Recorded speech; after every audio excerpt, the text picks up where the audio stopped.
Tako smo imeli v akutno bolnišnično obravnavo večji priliv bolnikov iz Krškega in Sevnice.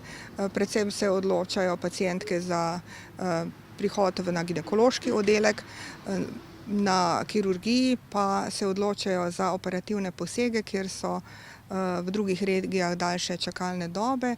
Tako smo tudi v okviru programa skrajševanja čakalnih dob dobili nekaj več programa, na primer 27 operacij haloksov, 17 operacij odstranitve osteosintetskega materiala.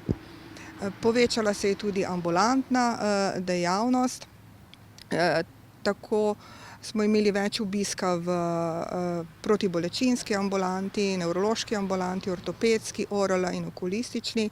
Več je bilo prihoda v urgentni center, tako v enoto za bolezni kot v enoto za poškodbe.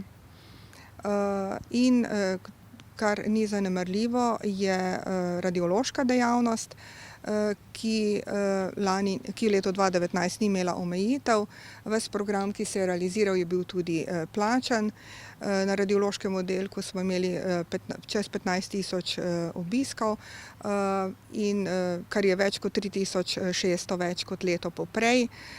Povečali smo rentgensko slikanje za 16%, ultrazvočno dejavnost za 53% in CT diagnostiko za 44%. S tem so se tudi bistveno skrajšale čakalne dobe, tako da v bistvu za CT preiskave in rentgen skoraj ni več čakalnih dob.